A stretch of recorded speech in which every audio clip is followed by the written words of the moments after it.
وعلى آله وصحبه ومن والاه. Then inshallah we'll continue with reading from the book known as Tahdheeb At-Tahdheeb, or the cleaning up of the book Tahdheeb al-Kamal. Al-Kamal, the original book, being that which was written by Abdul Ghani al-Maqdisi rahimahullah ta'ala, and Tahdheeb al-Kamal being the book that was written, the cleaning up of Kamal, being the book that was written by Jamaluddin al-Mizzi, and Tahdheeb al-Tahdheeb, the cleaning up of Kamal, which was done by Al-Hafiz Abu al-Fadl Ahmed ibn Ali ibn Muhammad ibn Mahmud ibn Ali ibn Ahmed ibn Ali ibn Muhammad ibn Al-Hajr al-Asqalani. Now the name is escaping me. Ahmed ibn Ali ibn Muhammad ibn Ahmed ibn Muhammad ibn Ahmed ibn Ali ibn Muhammad ibn Mahmud ibn Ahmed ibn Ali. It's escaping me, the order of the last three. In any circumstances, Al-Hafiz Abu Hajar ibn Hajar al-Asqalani rahimahullah ta'ala, who died in the year 852 after the Hijrah. And we're in the author's introduction where he's laying out the blueprint of what his actions were in cleaning up the book Tahdheeb al-Kamal. And we said that this book is a book about all of the people in Al-Kutub al-Sittah, the 6 books of Hadith, Sahih al-Bukhari, wa Muslim, wa Sunan Abi Dawood, wa Jami al-Tirmidhi, wa Sunan al-Nasa'i, wa Ibn Majah. Those 6 books, as well as the other books of narration attributed to those authors,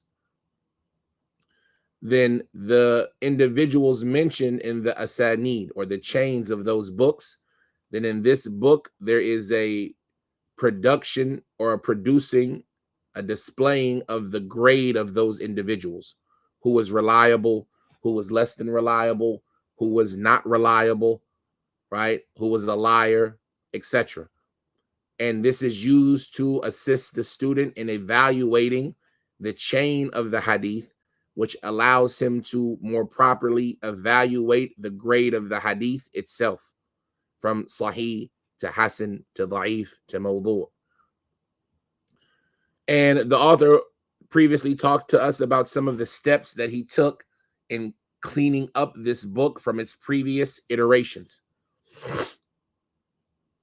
And we stopped off at him mentioning last time the effort that he took in mentioning at the beginning of every biography the more elder or the more senior teachers of the individual who his biography is being presented, and who he narrated the most from, and who was the most knowledgeable of them or the strongest in their memory.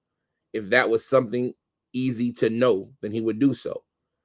And if not, and that was the case, unless the individual had a child or a relative that he would narrate from or narrate from him, then he would bring those individuals first.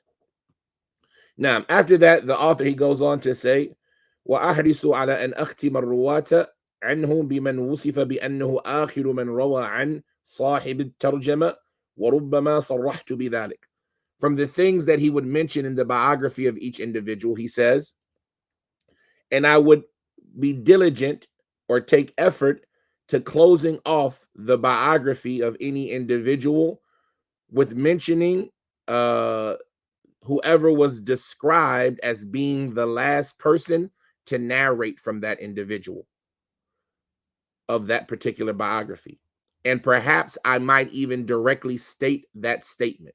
So when you're reading, as we're going to see when we read these biographies, the first person that he'll mention in the teachers of the biography, for example, of the person being bioed, is the most knowledgeable of them, the most senior of them, the most elder of them.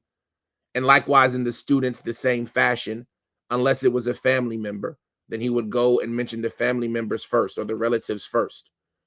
But when it came to the students, he would always try to mention, as far as the last one that he's going to mention, was whoever was described as being the last student to narrate from that individual.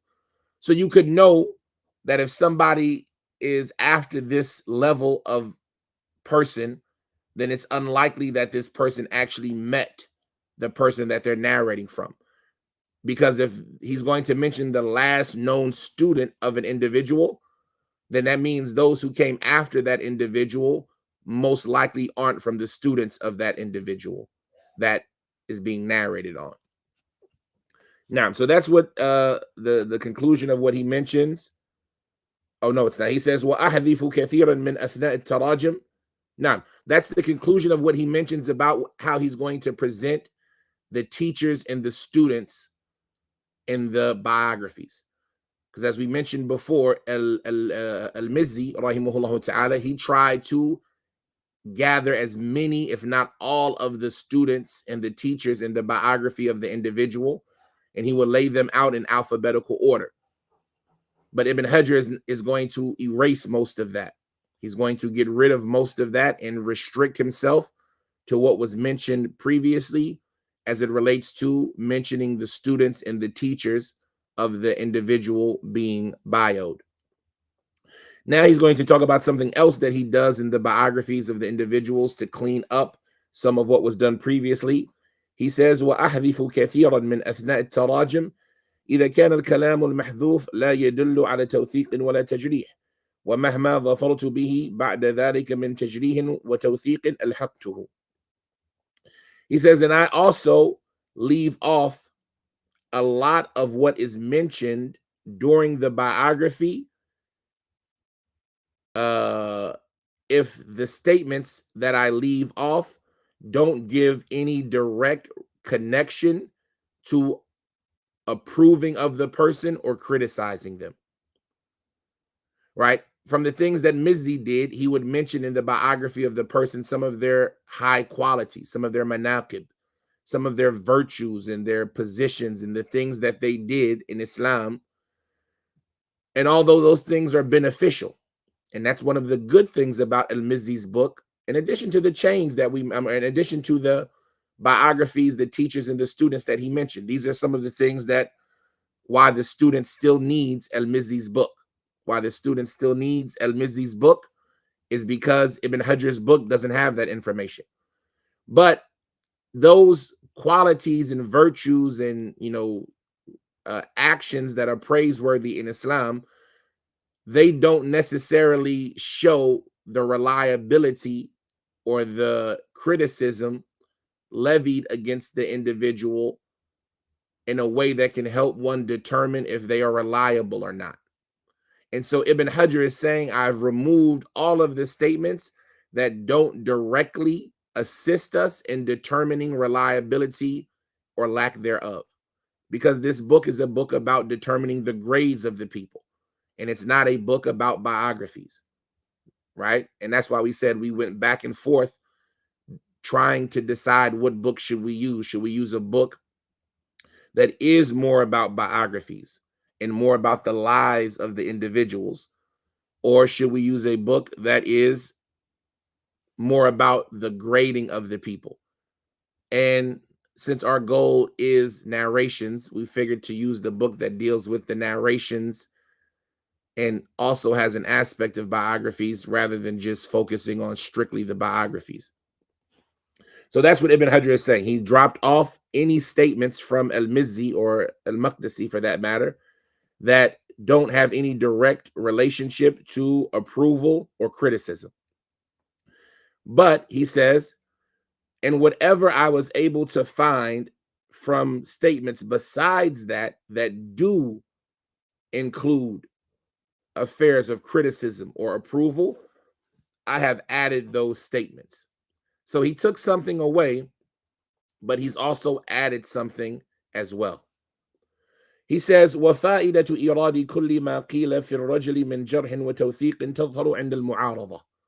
And the benefit of mentioning everything that has been said about a person regarding approval or criticism, it becomes manifest when there are contradictions or when there are rivaling positions.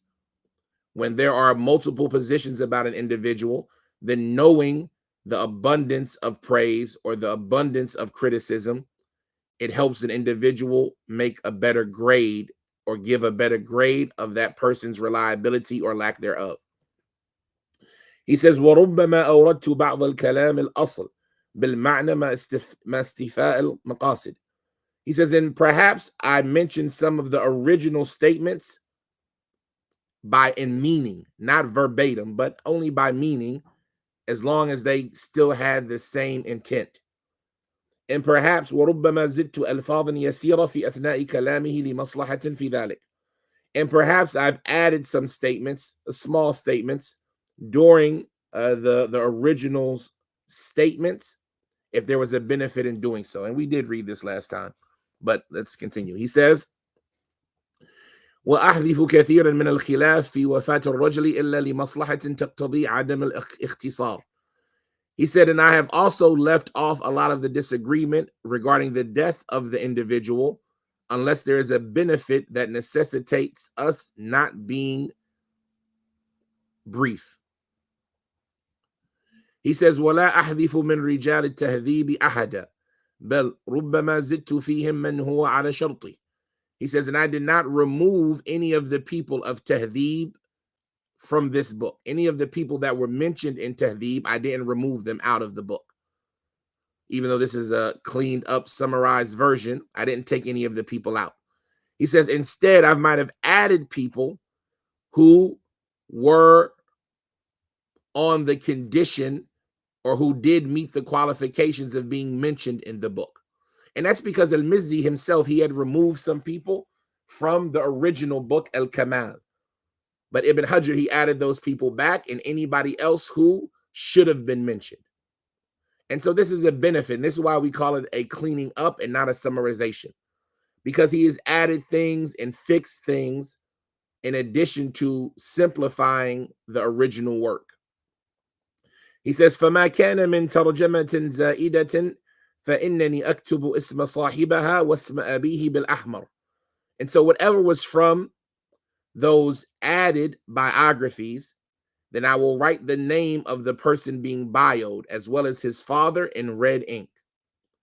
وَمَا زِدْتُهُ فِي أَثْنَاءِ التَّرَاجِمِ قُلْتُ فِي أَوَّلِهِ قُلْتُ فَجَمِيعُ مَا بَعْدَ قُلْتُ فَهُوَ مِنْ زِيَادَاتِ إِلَى آخِرِ التَّرْجَمَةِ. He says, in whatever I've added during the biography, then I have said before that addition, my statement, I say. And so everything that comes after the statement, I say, then this is from the additions of my own self. This is from my additions all the way to the end of the biography. And I forgot we did read that last time. Here he goes on in his introduction, he says, وَقَدْ ذَكَرَ الْمُؤَلِّفُ الرُّقُومَ فَقَالَ لِلسِّتِّ. Here, from the things that a student of knowledge needs to know, right? When we start writing hadith, when we start reading hadith and books of hadith and biographies and things of this nature, shorthand is important because there's going to be a lot of writing. There's going to be a lot of things that are repetitive. And so the scholars of hadith, they found shortcuts around some of the things that are often repeated. And so it's necessary that a person learns these things. Likewise, there's certain terminology. We won't use it that much in this book, but like in Taqrib at-Taqrib, you have to know the terminology that Ibn Hajar uses in his grades, his final one-word grades, or likewise the generations of the people. But from the things that are necessary for the student to know are the abbreviated shorthand, or what they call the rumuz, the symbols, the arqam, right? The ruqum, the symbols that represent the different books being referred to. And, you know, different books use different symbols, right? I'm sure if you read Bulugh al-Maram in English, for example, you might have seen some of these things. Or if you read Nail al-Awtar or some of these books, you know that the people of hadith, they have symbols that they use to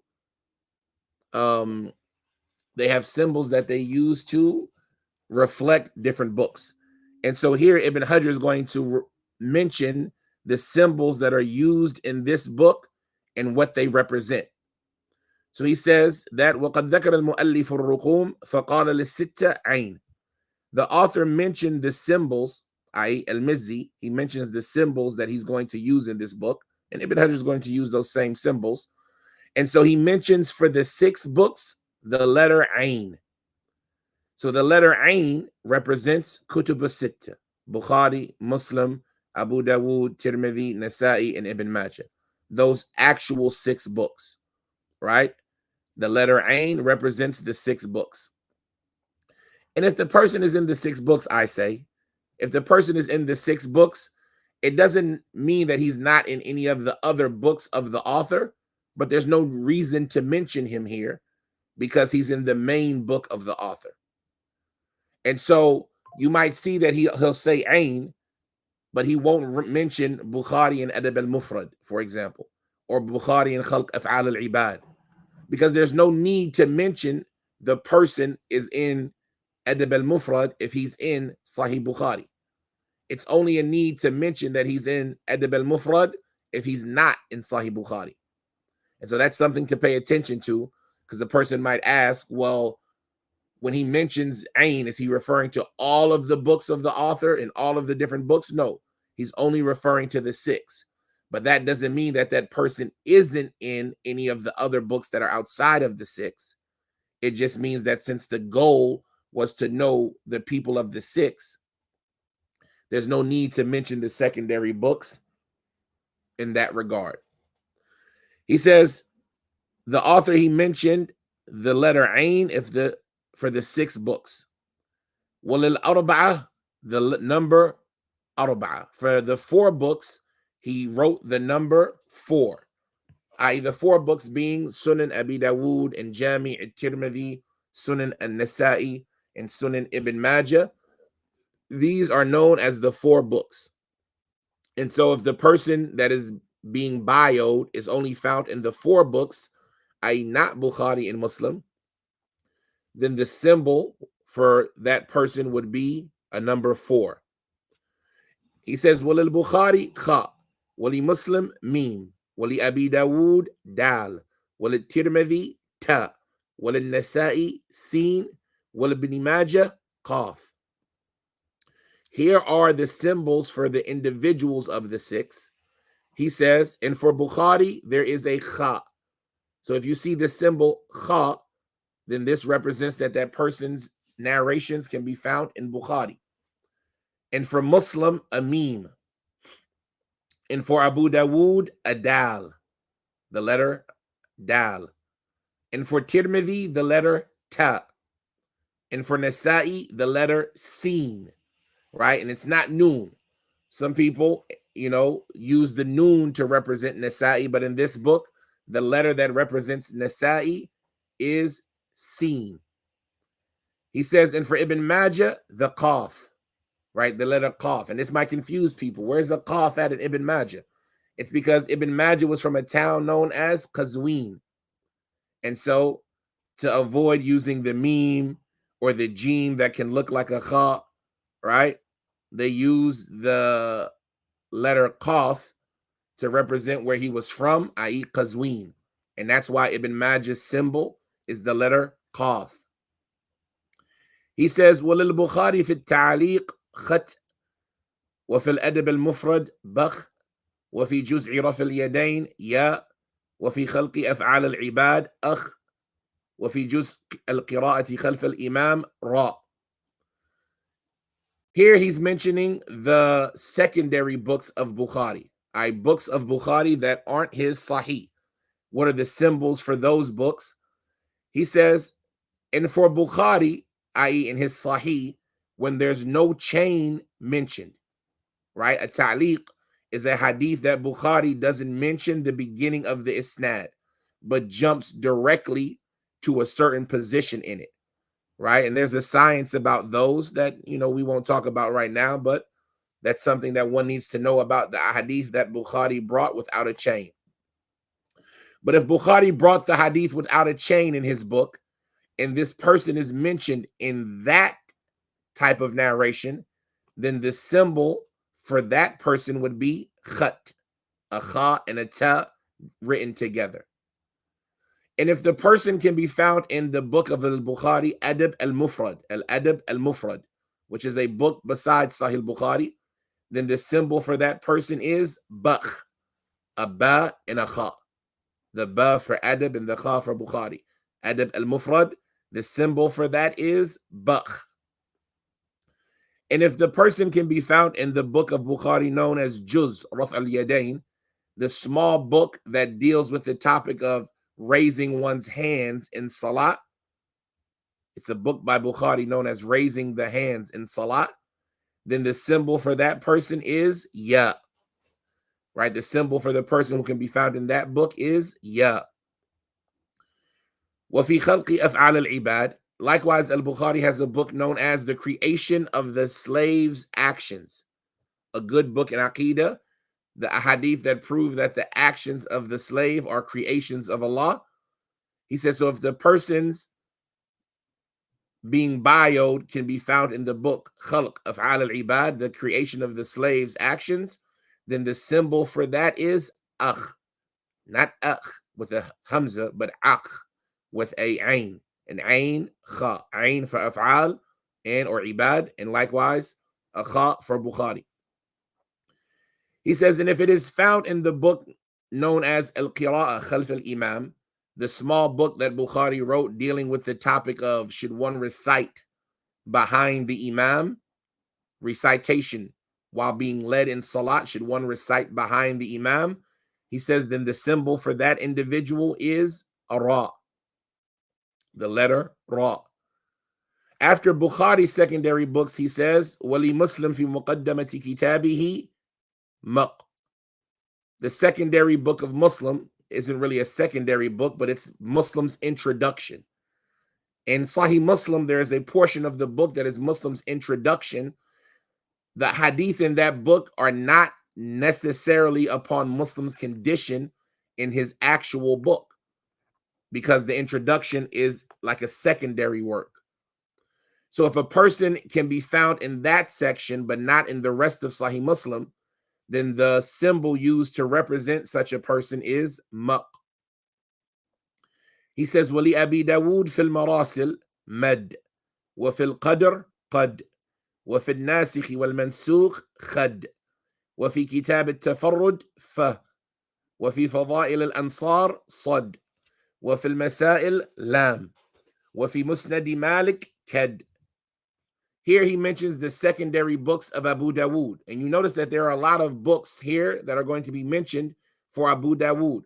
If a person doesn't get any benefit out of this, other than knowing that these authors have other books that exist and are around that the student of Hadith should go and acquire, then that in itself is a treasure chest of information.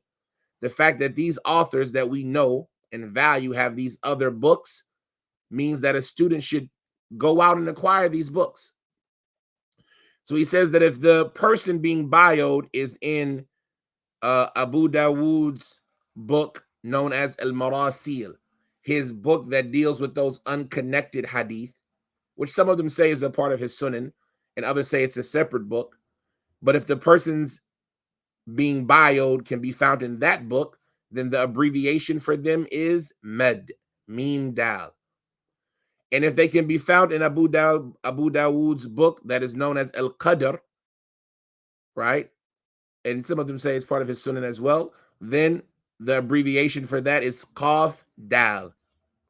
And if they can be found in Abu Dawood's book, An-Nasikh wal Mansukh, the abrogators and what was abrogated, a book of hadith where he just mentions what was abrogated from the different narrations, then the abbreviation for that is Khad. And if it can be found in Abu Dawood's book, Kitab At-Tafarrud, those hadith where only one person narrated them, then the abbreviation for it will be Fa. And if it can be found in Abu Dawood's book, Fadailul Ansar, the virtues of the Ansar, then the abbreviation for it will be Sad, Sad Dal. And if it can be found in Abu Dawood's book, Al-Masail, and Allah knows best, this is the Masail of Abu Dawood upon narrating to asking Imam Ahmed, then the abbreviation for it will be Lam. And if it can be found in what is known as Musnad Malik, the ahadith of Imam Malik that Abu Dawood wrote, where he mentions the ahadith of Imam Malik, then the abbreviation for it will be KED, Kaf Dal. Then he mentions the secondary books of Tirmidhi. He says, well, Tirmidhi fi shama'il tam.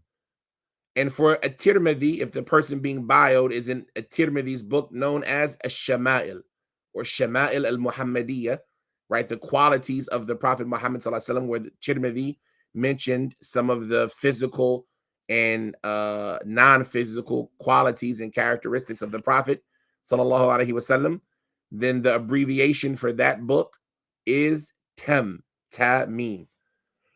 Then he mentions some of the secondary books of An-Nasa'i.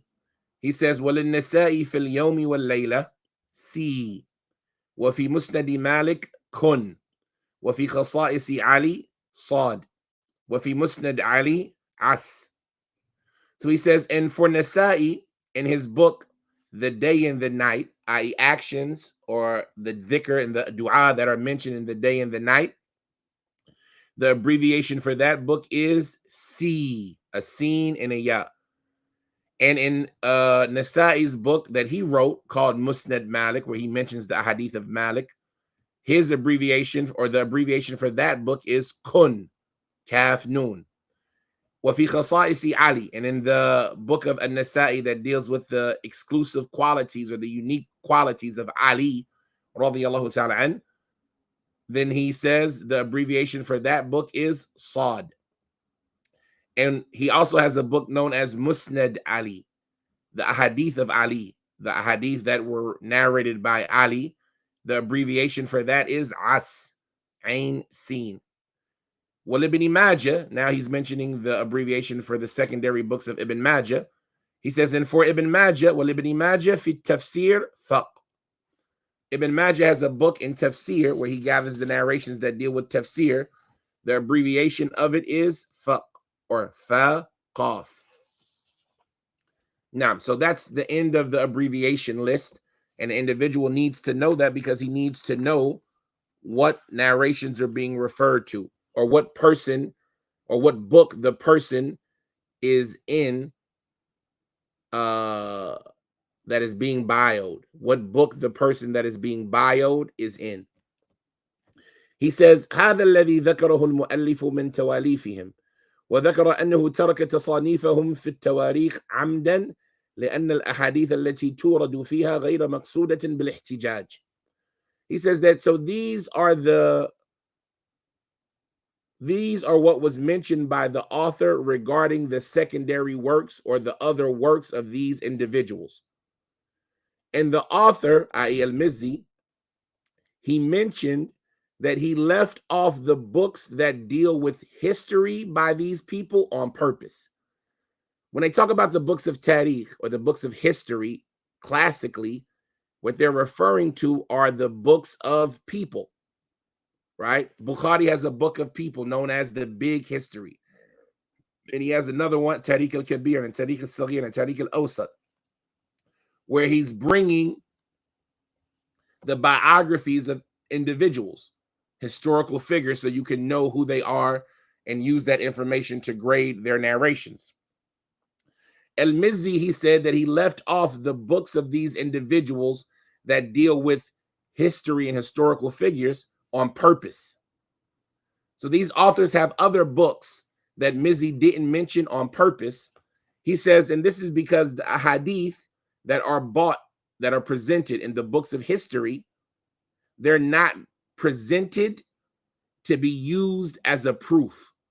So if Bukhari brings a hadith in his book, Tariq al-Kabir, his major book of history, he's not bringing that hadith to use it as a proof. He's just bringing a narration of the individual that he's giving you their biography. And so there's no need to mention the people in that chain because nobody's trying to use that narration in that book as a proof. As opposed to the other books that were mentioned, those books were written so that that information can be taken as a proof. He says, وَبَقِيَ عَلَيْهِ مِنْ تَصَانِيفِهِمْ الَّتِي عَلَى الْأَبْوَابِ عِدَّةُ كُتُبٍ. منها بر الوالدين للبخاري وكتاب الانتفاع بأهب السباع لمسلم وكتاب الزهد والدلائل النبوة والدعاء وابتداء الوحي وأخبار الخوارج من تصانيف أبي داود وكأنه لم يقف عليها والله الموفق. He says, so if that's the case, there are still other books that were authored by these individuals according to topics. There are still numerous other books that were authored by these individuals according to topics, i.e., that should have been mentioned. From them is the book Bir al-Walidain, Righteousness to One's Parents by al-Bukhari, rahimahullah. He has a book regarding righteousness to one's parents. Likewise, Kitab al-Intifa bi Uhub al-Siba', the book regarding benefiting from the tanned animal hides of predatory animals, right? The hides of predatory animals. Like, can you use a lion's skin or a tiger's skin? And that book was written by Muslim. He says, likewise, the book of aestheticism, Zuhud, or the signs of prophethood, Dala'il al-Nabuwah, or the book of Dua, or the beginning of Revelation, Ibtida'ul Wahi, or the affairs of the Khawarij, Akhbar al-Khawarij. All of these were books that were written by Abi Dawood. Ibn Hajar, he says, and it's as if al-Mizzi, it's as if he never came across these books. He might have not have known about these books, and Allah is the one who gives success. And we'll see, does Ibn Hajar mention those individuals? He doesn't mention any abbreviation, but we'll see, does he mention that this person is in this book alone, right? When we see if there's anybody who's only mentioned in those books. He goes on to talk about the books that are being referenced where these bioed individuals can be found. He says, وأفرد عمل يوم وليلة للنسائي عن السنن وهي من جملة كتاب السنن في رواية ابن الأحمر وابن سيار وكذلك أفرد خصائص علي وهو من جملة المناقب في رواية ابن سيار ولم يفرد التفسير وهي في رواية حمزة وحده ولا كتاب الملائكة والاستعاذة والطب وغير ذلك وقد تفرد بذلك راو دون راو عن النسائي فما تبين لي وجه إفراده الخصائص وعمل يوم وليلة والله الموفق. A little background before we translate. The books of the people of Hadith are actual books that were written by those people. But just like in any other book, how that book reaches us is through transmission, through chains.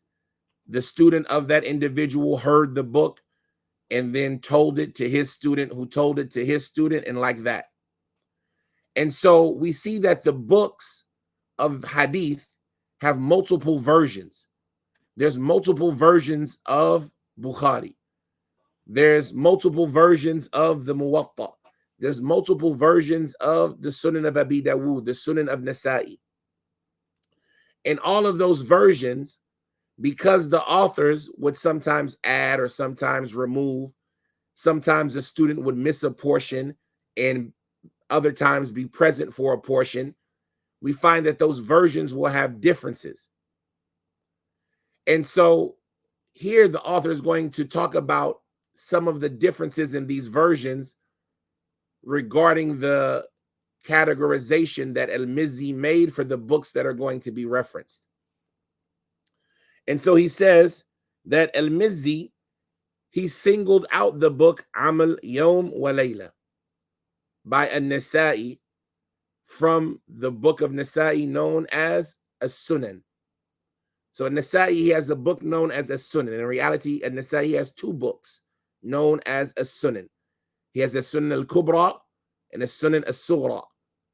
And which one is the reference when people say Sunan An-Nasa'i? Scholars disagree. Often you see them saying it's As-Sunan As-Sughra, but some other scholars say no, it's Al-Kubra that's being referenced when people say the Sunan of Nasa'i. Both of those books exist. We have copies of them, alhamdulillah. But in some of the versions of a Sunan, whether it be al-Kubra or al-Sughra, depending on how you use the term, the book of Nasa'i, Amil al-Yawmi wa Layla, is included inside of it. And so the author is saying that Al-Mizzi separated Amil al-Yawmi wa Layla from the book of An-Nasa'i as-Sunan, even though it is a part of as-Sunan, according to the version of Ibn al-Ahmar, as well as Ibn Sayyar.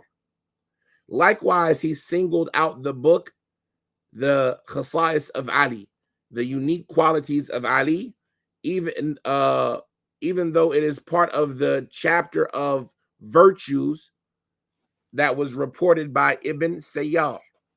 So in the virtues, right, the section of hadith that deal with the virtues of individual in the Sunan, in the version of a Sunan of An-Nasa'i, Ibn Sayyar includes the section that deals with the unique qualities of Ali. He says, but Mizzi, he did not separate the book of tafsir, right? And Nasa'i has a book of tafsir that some people treat as a separate book, and some people include it in the Sunan. He says, but he did not single out the tafsir, which is singled out from the version of Hamza, right? The pathway of Hamza. He says, nor did he single out the book of the angels or the book of seeking refuge with Allah or the book of medicine or other than that. And all of those books have been singled out with certain narrators of his book when they narrate on Nasa'i. And I don't understand why he singled out some of them, and like Al-Khasa'is and Amal al-Yawmi wa Layla, and didn't single out others. And Allah is the one who gives success. So this is just some information about the categorization of Mizzi, why he singled out certain books and didn't single out others when, you know, they were either all eligible to be singled out or none of them eligible to be singled out. But I hope, and I'm not a scholar and I haven't gone over the entirety of the book, but we'll see it as we go together. All of those people in all of those books are included in here. We're finishing up the author's introduction, so pardon us for going long. He said, ثم ذكر المؤلف الفائدة في خلطه الصحابة بمن بعدهم خلافا لصاحب الكمال. وذلك أن للصحابي رواية عن النبي صلى الله عليه وسلم وعن غيره. فإذا رأى من لا خبرة له في رواية الصحابي عن الصحابي ظن الأول تابعيا فيكشفه في التابعين فلا يجده فكان سياقهم كلهم مساق واحدة على الحروف أولى. He says, then the author, Al-Mizzi, mentioned the benefit of why he mixed the Sahaba with those who came after them in arranging this book, contradictory to the action that was done by the one who wrote the original book, Kamal, and contradictory to Abdul Ghani al-Maqdisi. Abdul Ghani al-Maqdisi, when he wrote Kamal and he arranged the people, he put the Sahaba in one section and the Tabi'een and everybody after them in another section. So he kept the Sahaba in their own section. When Al-Mizzi came to clean up the book and reorganize it, he mixed in between the Sahaba and the Tabi'een and other than them, right? So they're all just in alphabetical order. You could have a teacher of Bukhari, and then after that, the person that's going to be mentioned is the companion of the Prophet ﷺ. So why did Mizzi do that? Right here, Ibn Hajar is like he's giving a sharh to the author's introduction and explaining some of the things the author did and what he did in relationship to what the author did. So he says that Al-Mizzi mentioned the benefit of why he mixed up between the Sahaba and those after them, contrary to the actions of the one who wrote Kamal. And he said, and that is because the Sahabi sometimes narrates directly from the Prophet sallallahu alaihi wasallam, while other times he narrates on somebody else. And so if a person who didn't know any better would go and look at that hadith when a Sahabi narrates on a Sahabi, he would think that the former was a tabi'i because he's narrating on a sahabi and he doesn't know any better. And so he would go look for that individual in the tabi'in and he wouldn't find them. And so instead of doing that, putting everybody together in one place according to alphabetical order was more preferable. So no matter what name you see, all you have to do now is look it up. You don't have to know what kind of person it is. You'll find that out when you get to the biography. He says, وقال, يعني المزي said, وما في كتابنا هذا مما لم نذكر له إسنادا فما كان بصيغة الجزم فهو مما لا نعلم بإسناده إلا إلى قائله المحكي عنه بأسا وما كان بصيغة التمريض فربما كان في إسناده نظر ثم قال وابتدأت في حروف الهمزة بمن اسمه أحمد وفي حرف الميم بمن اسمه محمد. طيب, from the other things that Mizzi did, we mentioned two things that Mizzi did that Ibn Hajar is not going to do.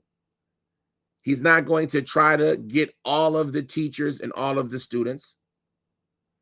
He's not going to mention the information about the person being bioed that has no relationship to approval or criticism, jar or ta'dil, criticism or approval. One of the other things that Mizzi did was that he would mention his own narrations using the isnad of that person or back to that person. And sometimes he would just mention narrations in the book. And so Mizzi, he says, and whatever is in our book from narrations that we don't mention the chain, then if we say it in the definite sense, then it is something that we believe or we know that its chain is reliable back to the person that we've attributed it to, and there's no problem with it. Like, what's this mean? Sometimes a scholar or a person for that matter will mention a hadith without a chain. I might say to you, the Prophet said actions are by intention. I've mentioned that chain. I mentioned that narration. I mentioned that hadith, that statement, but I didn't mention a chain. But when I mentioned this statement, I said it in the affirmative. I said the Prophet said actions are because of intentions. Since I mentioned it in the affirmative, I should only do that if I am positive or pretty sure that this narration is authentic. I should mention it in the affirmative with certainty if I'm pretty certain that the Prophet actually said it, sallallahu alaihi wasallam. And so Mizzi is saying anything that is mentioned without a chain from the narrations, then if I say it in the affirmative, if I say the Prophet said it, then that is me stating that as far as I know, there's nothing wrong with the chain. As opposed to if I mention it in the passive, right? If I say it was said that the Prophet said, right? Or it's been related, it's been narrated that the Prophet said. I didn't say the Prophet said it. I just told you some other people have said it that way. That implies, when I use this term like that, that I think there's some criticism with the narration, or I don't know the narration, right? And so in this regard, if I'm unsure, or I know that there is criticism, or I don't know the narration, then I should word it in this sense. It's been reported that the Prophet said, right?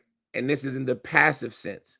So Mizzi is saying any hadith that I bring in my book, when I state it directly, affirmatively, then I'm grading this hadith as authentic. And so this is a benefit. If you see a hadith where Mizzi states it in the affirmative, then you can use this to say that Mizzi graded the hadith as sahih. You can say that Mizzi said this hadith is sahih. He says,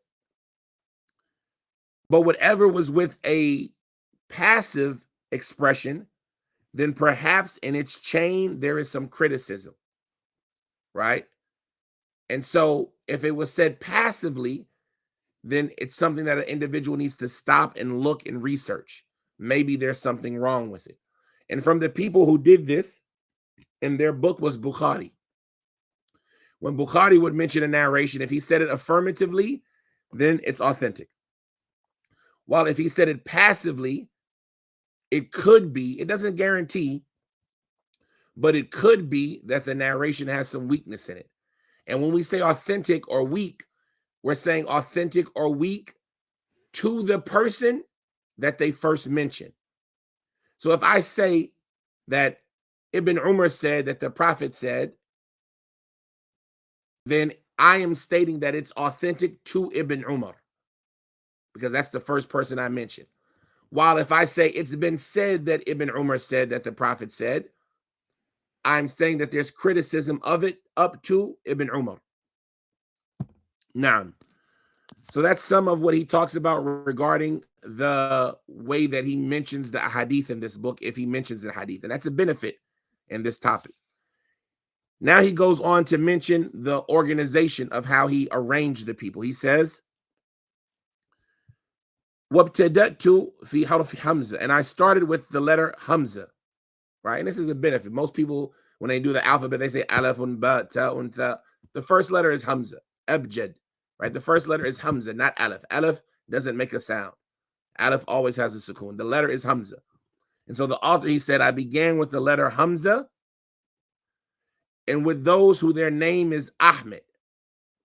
So even though he started in alphabetical order, in the letter Hamza, he went out of order. He started with whoever's name was Ahmed. So even though Ahmed should be closer to the end, he started the letter Hamza with whoever's name was Ahmed. He says, and likewise the letter Mim with whoever's name was Muhammad. So in the letter Mim, even though Muhammad should be, towards the beginning, he says, no, that's the first name. So if you're looking up somebody named Muhammad, you have to know that they're going to be at the beginning of the section that deals with Mim. And obviously this was done due to the prestige of the Prophet, right? And we raised for you your mentioning. Now, we're finishing up. We'll see how far we can get. He says, فإن كان في أصحاب الكنى من اسمه معروف من غير خلاف فيه ذكرناه في الأسماء ثم نبهنا عليه في الكنى وإن كان فيهم من لا يعرف اسمه أو اختلف فيه ذكرناه في الكنى ونبهنا على ما في اسمه من الاختلاف ثم النساء كذلك. Right now, like we said, he's laying down for us how his book is arranged. And you need to know this to know how to look people up. He said, if the person who is being bioed was popular by his tetronym, his kunya, right? The father of so-and-so. He had a kunya that he was more known by. Like, for example, Abu Bakr, Abu Hurairah, Abu Sa'id al-Khudri. These people are more known by their kunya than their name, right? Abu Shayba, right? These people are more known by their name. Their kunya.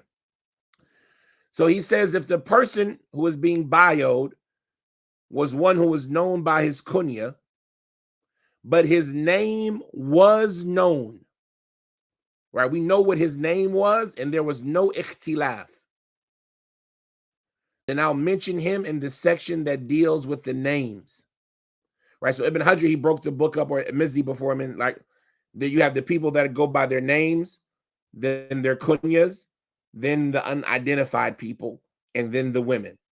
And likewise in the women, the same order. So if the person had a kunya that he was known by, should you look him up in the kunya section or in the alphabetical order of the individual name section? He's saying if the person had a kunya, but his name was known, he had a name that everybody knew, and there was no disagreement about that name, like Abu Sa'id al-Khudri, Sa'd. There's no disagreement about him. You're going to look him up where? Sa'd. Because his name was known, and there's no disagreement about it, so you can look him up under the names. He says, and then we'll talk about in the section that deals with kunya where you can find him. So even though we mention him in the section that deals with names, when you come to the section of kunya, you'll find Abu Sa'id al-Khudri. But instead of mentioning his biography there, we'll just say, look for him in the section Sa'd ibn Sinan. He says, but if the person who was known by their kunya, who had a kunya, his name was not known. Some people, we don't know their names. Or there was disagreement about his name, like Abu Hurairah. Then we will mention them in the section that deals with kunyas, their entire biography. And we will talk about the disagreement of his name in that place. And likewise, we'll do the same thing as it relates to the women, right? Kulthum, right? If that was her kunya, or Ummu Darda, or Ummu Dhar, right? He says, وَرُبَّمَا كَانَ بَعْضُ الْأَسْمَاءِ يَدْخُلُ فِي تَرْجَمَتَيْن فَأَكْثَرُ فَنَذْكُرُهُ فِي أَوْلَى التَّرَاجِمِ بِي ثُمَّ نُنَبِّهُ عَلَيْهِ فِي التَّرْجَمَةِ الْأُخْرَى. He says, and maybe some of the names are included in multiple biographies. What does that mean? Maybe sometimes a person had a name. Was his name Abdullah, Ubaidullah, right? Was his name Amr? Was his name Umar? Was his name Ammar? Was his, right? And so because of this disagreement, you'll see that sometimes somebody narrated on Umar and sometimes somebody narrated on Ammar or Amr, but they were the same person. So that one bioed person has multiple entries in the book. Ibn Hajar says that if the person who has multiple entries or multiple biographies will mention them in the first possible place of their biographies, and then we'll just redirect in all of the other places. So if the person's name could have been Abdullah or could have been Ubaidullah, when we get to Abdullah, we'll tell you his biography. And when we get to the section where his name was Ubaidullah, we'll tell you go look him up in the section that dealt with Abdullah. Right? And this is because sometimes people got names, and so maybe one person narrated on him with this name and somebody narrated on him with that name. Now, he says, وَبَعْدَ ذَلِكَ فُصُولٌ فِيمَا اشْتَهَرَ بِالنِّسْبَةِ إِلَى أَبِيهِ أَوْ جَدِّهِ أَوْ أُمِّهِ أَوْ عَمِّهِ أَوْ نَحْوِ ذَلِكَ.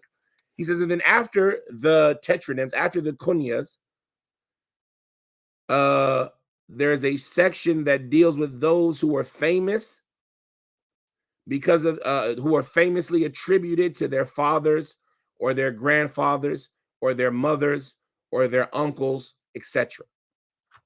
Meaning sometimes a person might have a name that you might think, like for example, Az-Zuhri, right? Muhammad ibn Muslim ibn Abdullah ibn Ubaidullah ibn Shihab Az-Zuhri. Every time you, not every time, but a lot of time when you hear people talk about them, they say Muhammad ibn Shihab. Like, Shihab wasn't his father. It was his great-great-great-grandfather. Ahmed ibn Hanbal. Hanbal wasn't his father. His father was Ahmed ibn Muhammad ibn Hanbal, right? And so you see that sometimes people are attributed to other people. And so there's going to be a section referencing those people so you can know how to find them and look them up. Now, he says, وَفِي مَنْ اشْتَهَرَ بِالنِّسْبَةِ إِلَى قَبِيلَةٍ أَوْ بَلْدَةٍ أَوْ صِنَاعَةٍ. Then there'll be a section that deals with those people who are famously attributed to a location, to a tribe or a location or an occupation, right? Sometimes somebody had a nickname or an affiliation that was to a tribe or a location or an occupation. And so you need to look them up because that's how they were known. As-Sabi'i, right? Az-Zuhri, Al-Lalaka'i later on, right? To an occupation, right? He says, وَفِي مَنْ اشْتَهَرَ بِلَقَبٍ أَوْ نَحْوِ. Likewise, those who were made famous by their nicknames, like Al-A'mash, right? Al-A'raj. Those who were made famous by their nicknames. He says, and then after that, وَفِي مَنْ أُبْهِمَ مِثْلَ فُلَانٍ عَنْ أَبِي أَوْ عَنْ جَدِّهِ أَوْ عَنْ أُمِّهِ أَوْ عَنْ عَمِّهِ أو خاله أو عن رجل أو امرأة ونحو ذلك مع تنبيه على اسم من عرف اسمه منهم والنساء كذلك وهذا متعلق وهذا المتعلق بديباجة الكتاب. He says, likewise, Mizzi is telling us about how his book is laid out. He says, and then there'll be a section regarding those who are unidentified. Like, for example, if somebody said so-and-so on his father, who is so-and-so? Or so-and-so on his grandfather, or so-and-so on his mother, or on his uncle, or on his maternal uncle, or on a person, like Muhammad told us about a person, or a woman, and things similar to this. So he'll have a section that refers to these unidentified people, in which he will try to indicate who these unidentified people are if we know their names. And likewise, there'll be something similar for the women done as well. Ibn Hajar says, and this concludes everything that was in Mizzi's introduction. This concludes all of the information that was relevant from Mizzi's introduction. And so now Ibn Hajar, and with this we'll finish, is going to mention some of the things that he needs to talk about regarding what he did. He says, ثم ذكر المؤلف بعد ذلك ثلاثة فصول. He says, and then after that, the author, i.e. Mizzi, he mentioned 3 chapters. After the author's introduction in Tahdheeb al-Kamal, Mizzi has 3 chapters, i.e. that Ibn Hajar is going to remove from the book. So this is a 4th thing that Mizzi did that Ibn Hajar alters. He says, then after his introduction, the author brought 3 chapters. The first of them was about the conditions of the 6 scholars of hadith, the 6 scholars of the books of hadith, Bukhari, Muslim, Abu Dawud, Tirmidhi, Nasai, Ibn Majah. They had conditions for what they put in their book. Like, for example, Bukhari and Muslim, they had conditions that everybody be authentic. But Bukhari had other conditions that everybody had to meet everybody and we had to know it. Likewise, Abu Dawud, Tirmidhi, Nasai, they had conditions. They didn't just put anybody in their book. They had to meet certain qualifications, right? And this is what is meant when you hear somebody saying that the hadith is authentic according to the qualifications of Bukhari, or authentic according to the qualifications of Muslim, Sahih al-Shart Muslim, right? So Al-Mizzi has a section in the beginning of Tahdheeb al-Kamal where he mentions the qualifications that were mentioned by these 6 scholars, or what are not even mentioned because some of them disagree about this topic in general, but trying to pinpoint what are the qualifications of these 6 books so you can know how to grade another hadith, right? If you see another hadith that meets these qualifications that isn't in these books, you now know how to grade it according to what these scholars determined. The second section that Mizzi presents in his book that Ibn Hajar is going to get rid of is fil hathi ala riwayat an thiqat, an encouragement of only narrating on reliable people, right? Why is it so important that you only narrate on reliable people? We mentioned that from the scholars of hadith were those who would only narrate on reliable people like Shu'bah or like Malik, right? And so this is he mentions a section in his book that talks about why you should only narrate from reliable people. Don't even sit and take knowledge from unreliable people, right? That's the second section before getting into the book that Mizzi mentions. The third section that Mizzi mentions, he says, وَالثَّالِثُ فِي التَّرْجَمَةِ النَّبَوِيَّةِ. The third is in the biography of the Prophet sallallahu alaihi wasallam. This is a book about biographies. It was suitable, according to Mizzi, that an individual know the biography of the Prophet sallallahu alaihi wasallam, right? This is the end of the chain. How can we have a book about the hadith and not talk about who the Prophet sallallahu alaihi wasallam was? So these are 3 chapters that Mizzi puts in his book that weren't in Kamal, but Ibn Hajar takes them out. Ibn Hajar removes them from his book. So now we have 4 things that Ibn Hajar took away from what Mizzi did.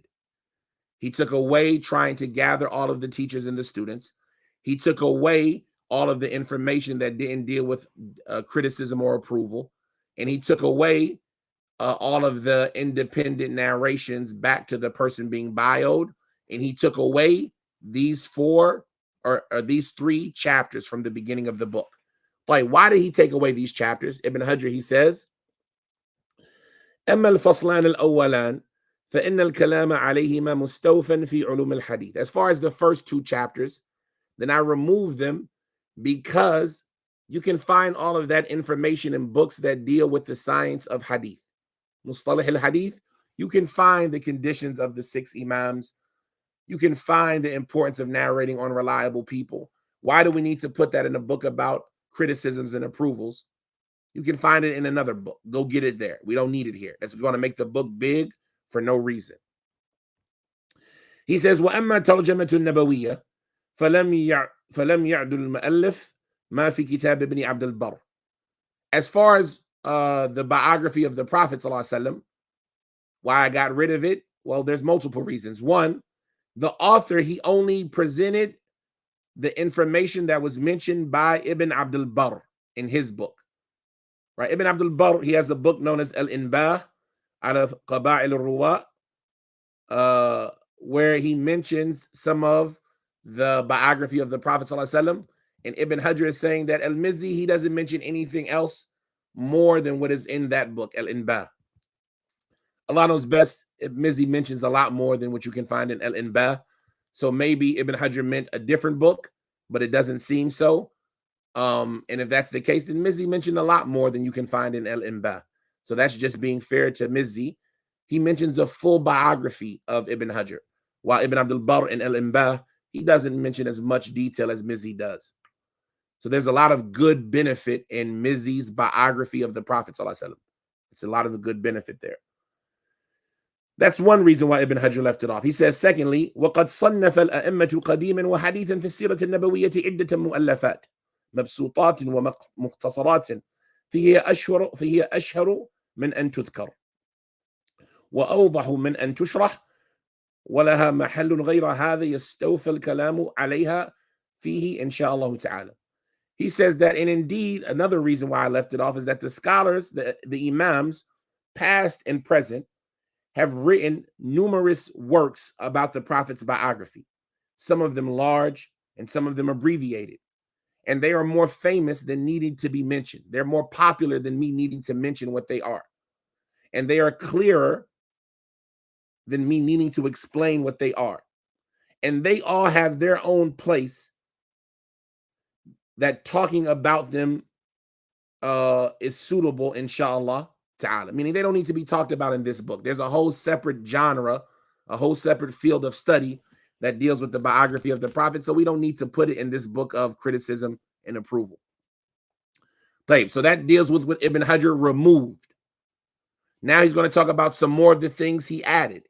Remember, he added some biographies. He added some statements. He added some criticisms and praise, some words, some sentences, some biographies. What else did he add? He said, وقد ألحقت في هذا المختصر ما التقطته من تذهيب التهذيب للحافظ الذهبي فإنه زاد قليلا فرأيت أن أضم زياداته لتكتمل الفائدة أو لتكمل الفائدة. He says, I've also added, so another thing that Ibn Hajar added in his book, he says, I also added to this abbreviation that which I've found in the book of Al-Dhahabi, the Hafiz al-Dhahabi, entitled Tahdheeb At-Tahdheeb. Right? We talked about that Mizzi, he wrote Tahdheeb al-Kamal, and then Al-Dhahabi wrote 2 books off of that, Tahdheeb At-Tahdheeb, goldening the book Tahdheeb, and likewise Al-Kashif, Al-Kashif, right? So Ibn Hajar is saying I added whatever additions were in Al-Dhahabi's book. Even though there were few, I saw it appropriate to add those additions so that the benefit could be complete. He says, ثم وجدت صاحب التهذيب حذف عدة تراجم من أصل الكمال من ترجم له بناء على أن بعض الستة أخرج لهم. فمن لم يقف المزي على روايته في شيء من هذه الكتب حذفه فرأيت أن أثبتهم وأنبه على ما في تراجمهم من عزو وذكرهم على الاحتمال أفيد من حذفهم. وقد نبهت على من وقفت على روايته منهم في شيء من الكتب المذكورة. He says another thing that he added. He says that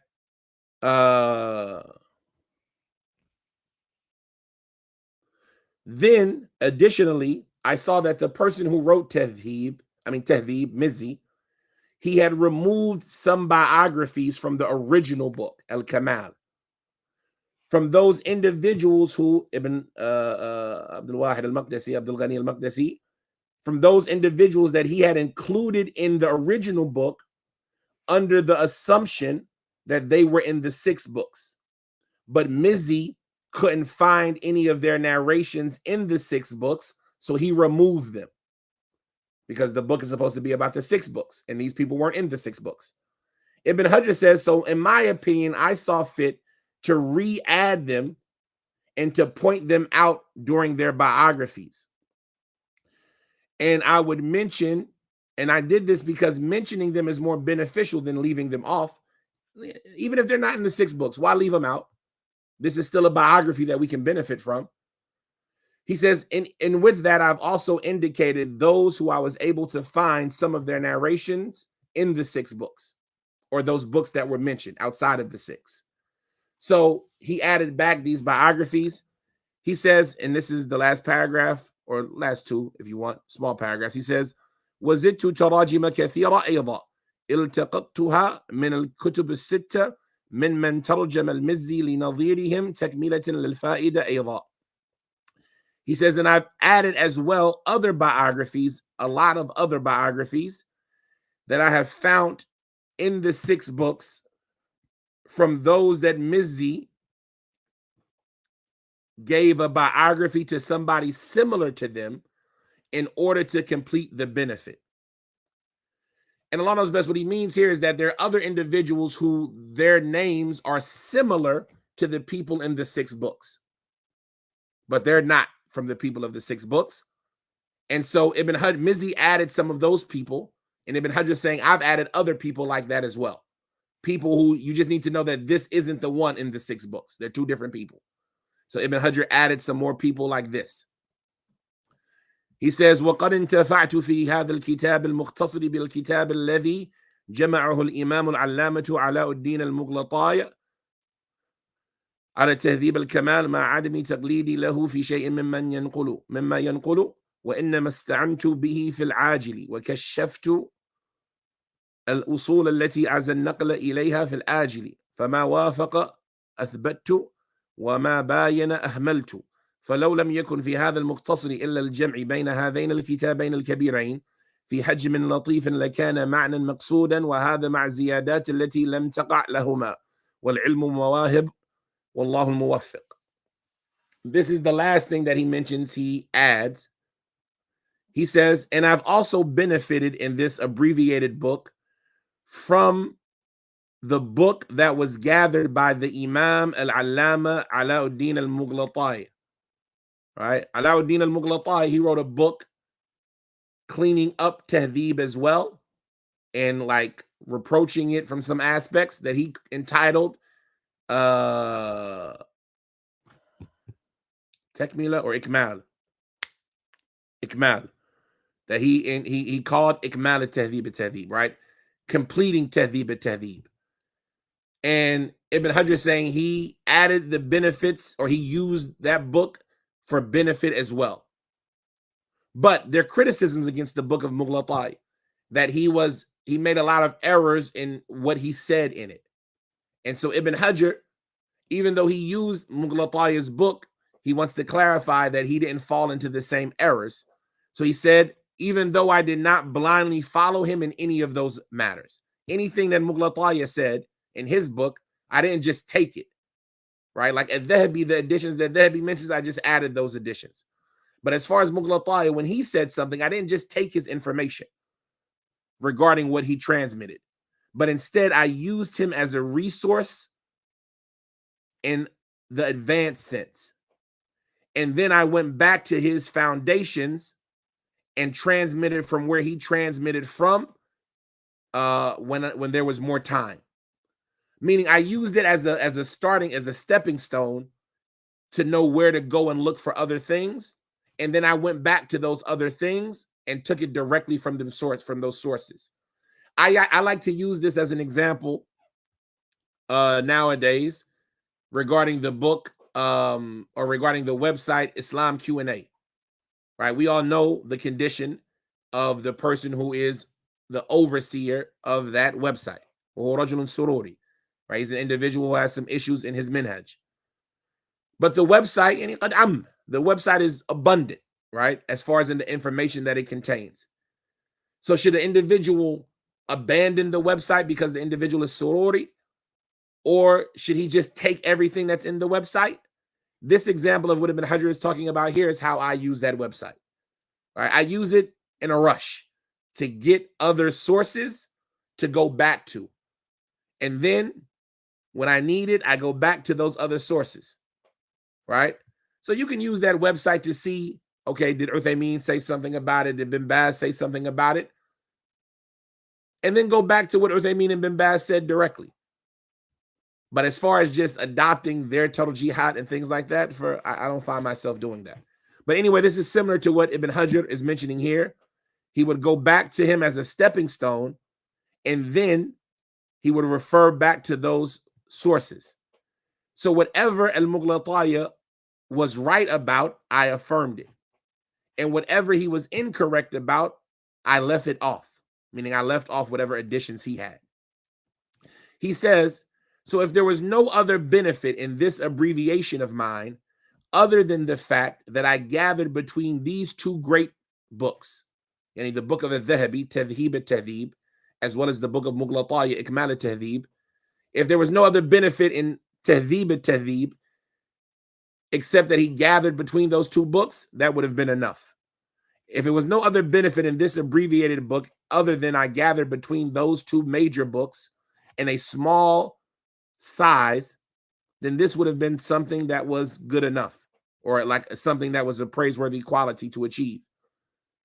So how about when you add to it all of the other additions that I added that those two other books didn't add? And the knowledge is a gift. Any knowledge is a gift. Allah gives it to whom he wills, and Allah is the one who grants success. So like this, we finished the author's introduction. Walhamdulillah. And we'll use that information as we go through the biographies. As we said, our goal is just to basically read the biography, limited comments, only commenting. It's in the early stages, there might be some comments just so you can get familiar about how Ibn Hajar talks and some of the terms and some of the style that they write in. But after that, the comments will become less because we just want to read the biographies. And obviously, we'll start off with the Harf Aleph, and we'll start off with the name Ahmed. And our goal is to try to do about 50 biographies a sitting. If we can do about 50 biographies a week, then that'd be a good number. So that's what we'll shoot for, inshallah. We'll see how the time works. Some of the biographies could be a page or two, and some of them could be a line or two. And so we'll try to keep that as an average. هذا وصلى الله وسلم وبارك على عبده ورسوله نبينا محمد وعلى آله وصحبه وسلم وسبحانك اللهم وبحمدك أشهد أن لا إله إلا أنت أستغفرك وأتوب إليك. وعليكم السلام ورحمة الله وبركاته. آمين. آمين. وعليكم السلام ورحمة الله وبركاته.